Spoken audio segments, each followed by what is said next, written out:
Hey guys, welcome to the channel. It's the Eradicator, and today we're going to talk about the development of Star Citizen and especially the feeling that one can have over the course of the long course of this development, which is something that we've never seen anywhere else, of course, and development which is already in its 10th years. Now, being myself a backer of the first hour almost, right? Well, I'm going to give you my impressions, the reason why I've decided to support this project, the state of mind that I've had over all of these years, the reasons why I've started making content on YouTube, and finally, I will talk about my hopes and predictions for the future, close and further. Now, let's get started here with the reasons why I decided to back Star Citizen back in 2012 during the Kickstarter campaign, and that's because I've always been a fan of science fiction since I was a very little kid, always been a fan of Star Wars, Star Trek, but also novels like, for example, the Foundation series from Isaac Asimov. And that is why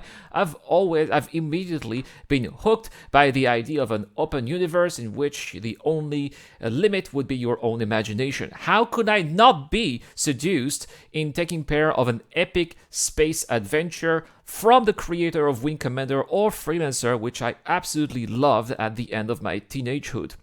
And there was also this idea of breaking through limits of what was technically feasible or not. I grew up at a time where you always needed more power to play the latest games. I remember we moved from a 386 to a Pentium 100 megahertz and 2 megabits of RAM, and then 166 megahertz with 4 megabits of RAM in just a couple of years. And this allowed me to move from Rebel Assault to Little Big Adventure, and then Grand Prix 2, Tomb Raider, Need for Speed 2. For each new machine that we had, it was the feeling of getting to another level, and we were getting each time a better video game experience, right? And this is a feeling that I believe vanished over the course of the late 2000s and throughout the 2010s, where the game publishers gave us the idea that they were always favoring greater accessibility, and that was at the price of innovation and creativity, in my opinion. Well, this idea of breaking codes and going back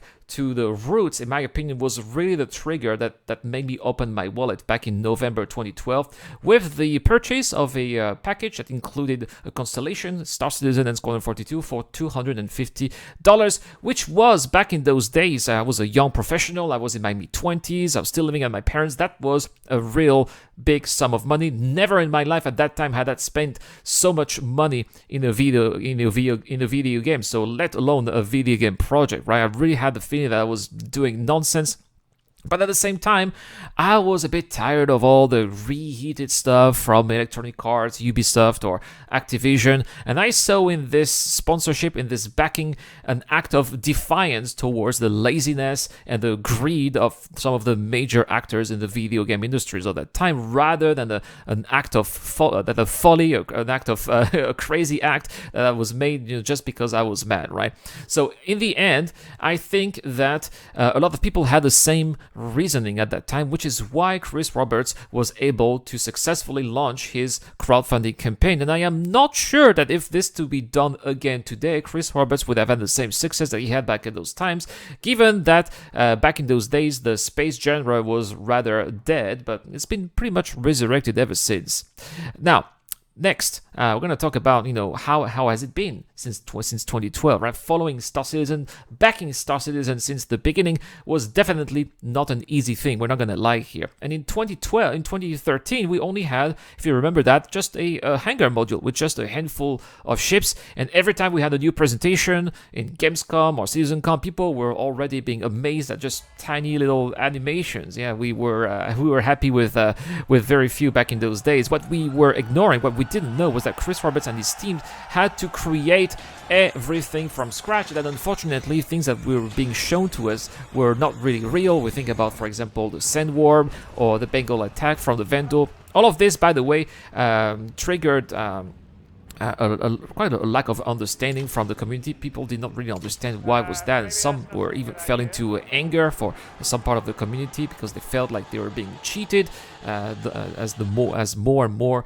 long tongues were being untwisted and more revelations were being made about what was happening backstage at Cloud Imperial Games. And after that, the period between 2016 and 2017, I would say, were rather troublesome. We've seen Cloud Imperial Games failing to release Squadron 42 year after year after year, failing to follow their own delays. And back in those days, we also had very few significant updates for Star Citizen. We were still in the 2.x branch, and it was only at the end of 2017 with the release of 3.0 that finally significant progress were made, and that we got to the start of a new era, an era in which we are still now, and that hopefully is going to come to an end with Alpha 4.0 and server meshing, hopefully by the end of this year, or if not, next year. It's also at that time, early 2018, that I started to make my first videos. And oh boy, were they bad. Sometimes I still watch them just for a good laugh. But anyway, already back in those days, the idea was to document the Star Citizen experience, talk about the progress that was made, but also give an unfiltered perspective by talking about the successes of Cloud Imperiums, but also the setbacks of some of the decisions that some people would not even like. For example, the delays, or some decisions that, in my opinion, should not be made in the entertainment industry. Anyway, over the past 4 years, the channel has since then progressed a little bit, and I've started a second channel. I'm even translating my videos in French now, and I would say that it's been a pretty interesting ride doing that with you guys. Sharing that development and that passion all together. Now, I am convinced that the darkest hours of the project are behind us. I believe that we are at the dawn of a golden age in terms of new features, developments, and key technologies that are going to be important for the rest of the project. For example, as I said, server meshing is going to be extremely important because it's going to allow us to have new planetary systems, new jobs, and finally see NPCs taking life around us instead of being in a background simulation.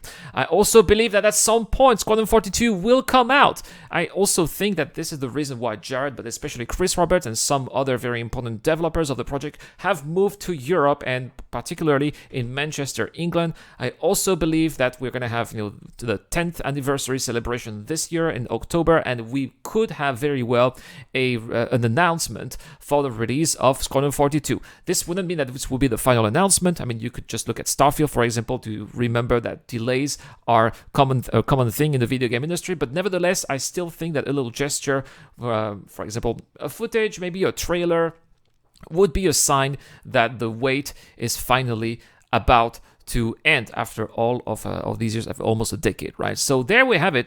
This is how I feel about these past 10 years backing Star Citizen. Do I have any regrets? Of course, I have a few.